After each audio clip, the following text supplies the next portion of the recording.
कधीच नाही चुकणार तुमचे फेवरेट टीव्ही शोज झी5 सोबत, तेही एकदम फ्री। काय करू तुझ्या तोंडाचं? गप्प बस की जरा। मी गप्प बसणार नाही, लई गप्प बसले मी आजवर। आणि चारुलता, तू काल आलीस ग आणि आज लगेच तुला माझ्या ताईची या घरातली जागा घ्यायची आहे? तुला एक सांगू, माझ्या ताईच्या नखाची बी सर नाही ग तुला, कळलं? हे बघा, मी त्यांची बरोबरी करायला जात नाहीये। तुम्ही उगीच माझी तुलना त्यांच्या बरोबर करू नका। तुलना? अगं तुझी तुलना होऊच शकत नाही माझ्या ताईशी। माझ्या ताईचा काय रुबाब होता, काय दरारा होता, तिची कुठलीच गोष्ट तुझ्यात नाही। अगं ती जर आता मला एक वाक्य बोलली असती का नाही, तर माझं तोंड लगेच बंद झालं असतं। काय जरब होती तिच्या बोलण्यात, माहितीये तुला? पण तू काय बरोबरी करणार का तिच्याशी? मी तेच सांगते, मला नाहीच करायचं त्यांच्याशी बरोबरी। त्या त्यांच्या जागी आणि मी माझ्या जागी। हा बरोबर, हीच तुझी जागा वळख। तुला जर असं वाटत असेल का नाही, असं गोड गोड आणि गुळमुळू बोलून तू अधिपतीचं मन जिंकशील, त्यांच्या वडिलांचं मन जिंकशील आणि या घरावर राज्य करशील, तर नाही, तर तू खुळ्यांच्या दुनियेत आहेस। तू असं कधी बी करू शकत नाहीस, हे स्वप्न बी बघू नकस तू।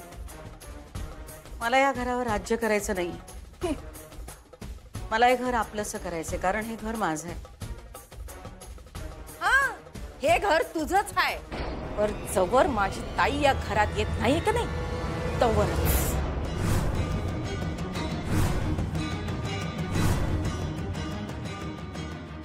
माझी ताई ज्या दिवशी या घरात येईल का नाही, त्या दिवशी तुझी या घरातनं उचल बांगडी झाली म्हणून समज। दुर्गे, अगं तोंड सांभाळ। जे खरं आहे ते बोलायची भीती नाही मला, हे शब्द मला माझ्या ताईने शिकवलंय। दुर्गे, अगं तुझी अक्कल घाल चुलीत, विंडो पाणी बोलू नकस। चल जा, तुझ्या आईशीला घेऊन जाईल। माझं डोकं फिरलं नव तर मी काय करेन त्याचा नेम नाही। हा आई, तुम्ही थांबा, शांत व्हा प्लीज।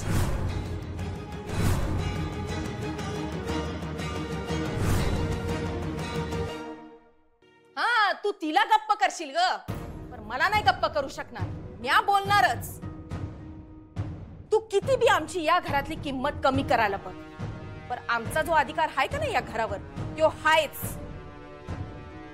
कारण तो अधिकार आमासनी आमच्या ताईने मिळवून दिलेला आहे। तुझा याच्यात काय बी संबंध नाही। काय ग, काय डोळं फाडून माझ्याकडे बघायलीस? बोल की। अगं माझ्या ताईची जरब नाही ग तुझ्या डोळ्यात। आणि हे बघ, तू का नाही माझ्या ताईची जागा घ्यायला बघू नगस, तिचं सोंग घ्यायला जाऊ नगस।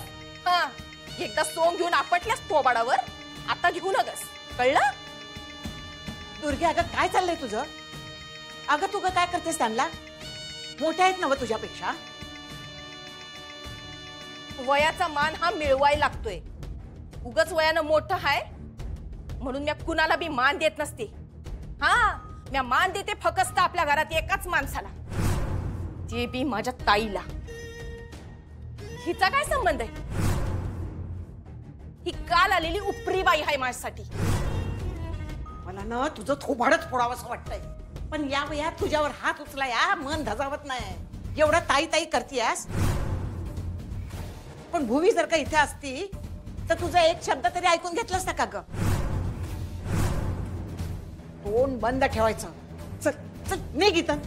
म्या कुठं बी जाणार नाही, या इथंच थांबणार। जायचंच असेल तर हिला घालिव। परत अगं तू ग करायला लागलीस, तोंड बंद ठेव म्हटलं ना। आई तुम्ही शांत व्हा, तुम्ही शांत व्हा, बोलू दे त्यांना काय बोलायचं ते। माझ्या त्याचा काहीही परिणाम होणार नाही। निगरगट्टच आहेस तू, हे तुला माहितच आहे की तुला काय करायचंय ते। माझ्या कुठल्याच बोलण्याचा परिणाम नाही होणार तुझ्यावर, मला माहित आहे।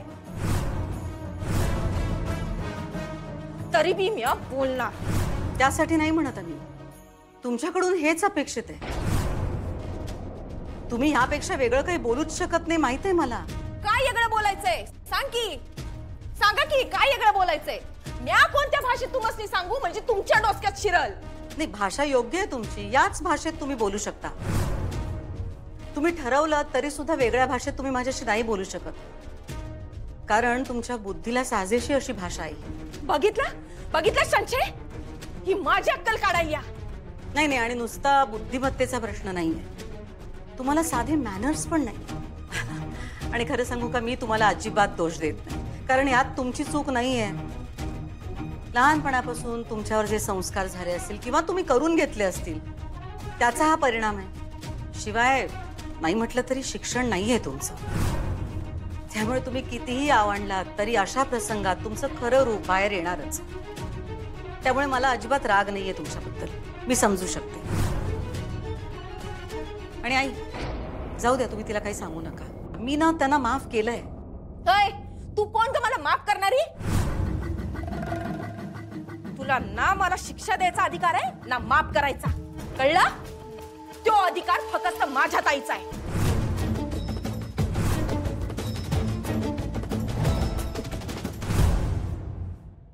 तुला असं वाटत असेल का तुझ्या गुळगुळू बोलण्यानं, शालीन वागण्यानं, सोजवळ असण्यानं अधिपती आणि मोठ्या मालकांवरती तू छाप पाडशील? माझ्यावर कधी बी छाप पाडू शकत नाहीस ग, कळलं? तुला असं वाटत असेल का तुझ्या जीवावर मी इथं राहते? नाही, मी इथं राहायला आल्या ते मला माझ्या ताईनं मान सन्मानाने या घरात आणलंय म्हणून. माझी ताई आहे म्हणून. माझे कमी असतील पण माझ्या ताईचे डोंगरा एवढे उपकार आहेत या घरावर. माझ्या ताईनं हे घर उभं केलंय, नाहीतर कवाच याचं खंडर झालं असतं, कळलं? आणि मग तू कुठल्या घरात येऊन खिरीचं पातेलं ढवळत बसली असतीस ग? तुम्ही ना मूळ मुद्द्यावर आलात. ज्या खिरीसाठी तुमचा एवढा संताप होतोय, मी जरा थांबा, मी तुमच्यासाठी परत करते. काय खिरीसाठी? हे समज खिरीसाठी चाललंय असं वाटायलंय तुला? अगं खिरीचा प्रश्न नाही. तू गणपतीत काय केलंस ग? माझ्या ताईची परंपरा मोडून काढलीस तळलेल्या मोदकाची. आणि आता मी ताई नसताना मुद्दाम नवरात्र जोरात साजरं करायचं चाललंय तुझं. हा, या बाकी समजासनी अक्कल नसेल, घाण ठेवली असेल अक्कल, पण मला हाय. मला दिसतात की तुझ्या चाली. आणि हे जे काय तुझं चाललंय का नाही, हे मला चांगलं दिसतंय. तुला का नाही या घरात माझ्या ताईची जागा घ्यायची. तुला सांगू, अधिपतीच्या डोळ्यात ताईला जो मान आहे का नाही, तो तुला खुपायलाय. ते तुला सहन होईना झालंय ग. त्यामुळे तू आमच्या समद्यांचा पान उतारा करायलीस. कारण आम्ही ताईची माणसं आहोत ना, उपरे आहोत ना, म्हणून तुझ्या डोळ्यात आम्ही बी खुपायलोय. मुलगी, आता लय बोललीस. हा, देवानं तोंड दिलाय म्हणून वाटत तर बोलशील का? चल तू चल म्हणलं ना. आजी, अगं आजी ऐक की. काय आजी चाललंय? हा चल. काय ते बोलत असते काय ग? आजी ऐक की. बोलताना जरा डोसक्याचा वापर करशील की नाही? काय पान उतारा केला ग त्यांनी? हा, काय बोलल्या त्या? तू ज्या भाषेत बोलतेस ना, त्या भाषेत एक शब्द तरी बोलल्या का त्या? तू एवढं बोलतेस त्यासनी, त्या किती शांतपणे बोलतेस तुझ्याशी. यांच्या जागी भुवी असती तर एक सबूत तरी ऐकून घेतला असता का ग? हा, थोबाड फोडलं असतं तुझं, घराबाहेर हाकलून दिलं असतं. अगं, ज्या बाईचं हे घर आहे, या घरावर अधिकार आहे, त्यांनाच बोलतीयस. झी5 ॲप डाउनलोड करा आणि पहा सर्व एपिसोड्स एकदम फ्री.